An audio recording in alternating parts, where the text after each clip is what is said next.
Good evening, YouTube.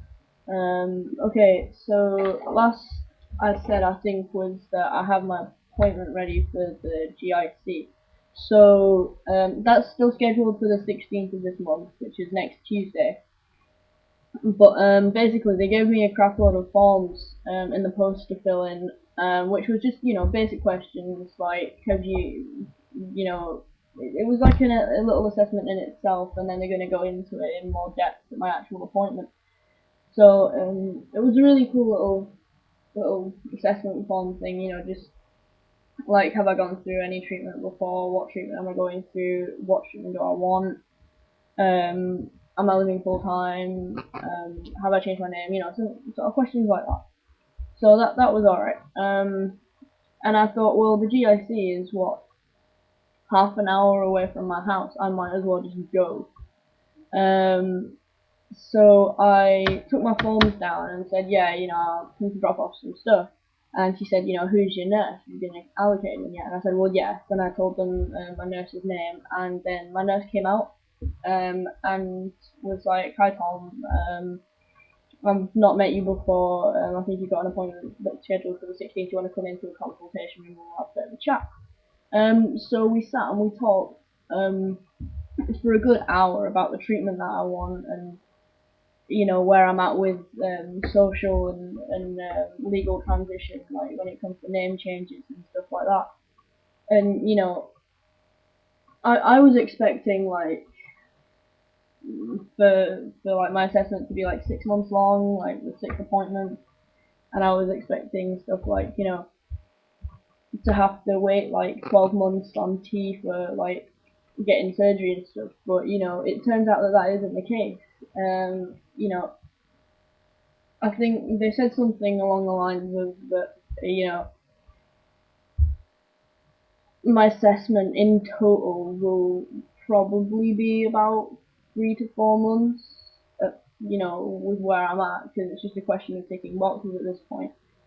Now, there is a waiting list for HRT there, and it is quite long. I think it's about 4 months at the moment as it stands. But hopefully, through something that my GP said a long time ago, I might be able to avoid that waiting list. Dr. Beanie, the psychiatrist there, um, can write letters of recommendation. I'm not saying he will, but what I'm saying is he's perfectly within his job title to do so. Now, my GP said that he would prescribe on recommendation from a gender specialist.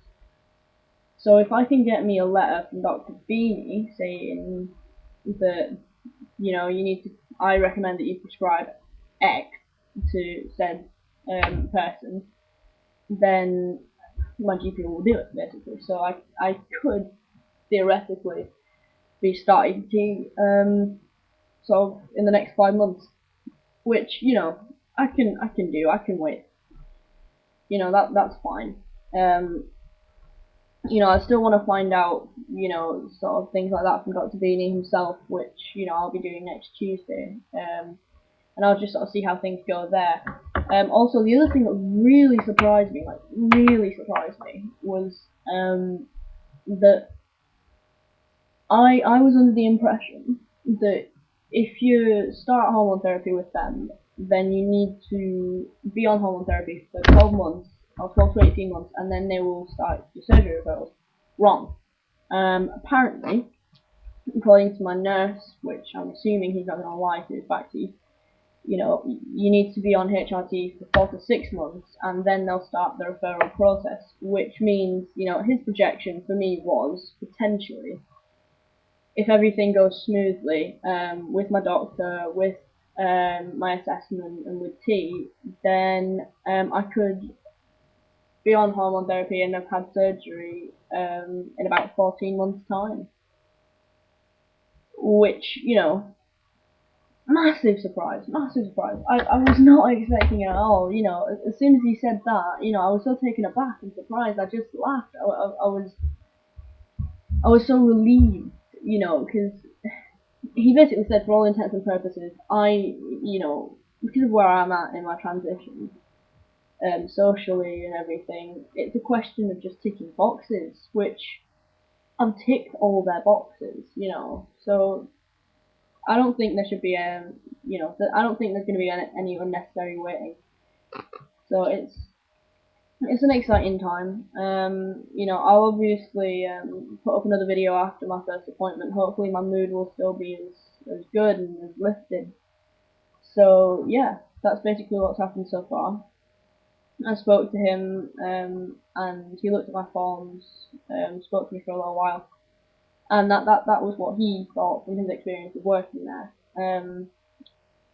But yeah, they have hired, in response to KK, the person that was commenting on my last video. Sorry, I can't remember what your name was, but they have hired a new pharmacist that started working there a couple of weeks ago, I think, and the backlog is already coming down significantly from what I have been told. So yeah,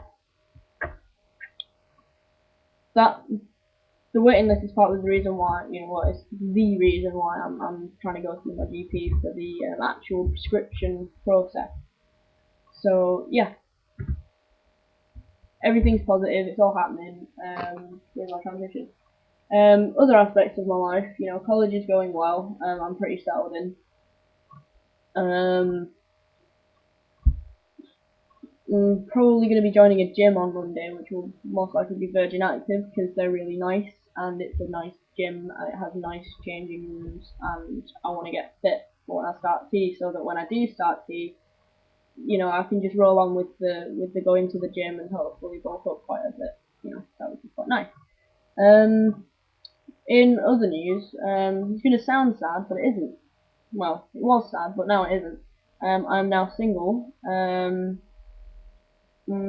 and I decided that it just wasn't working for us, and we're still close friends, but we've got a bit of space now, I think. So yeah, I'm now a free agent. If anyone wants to come, that was stupid.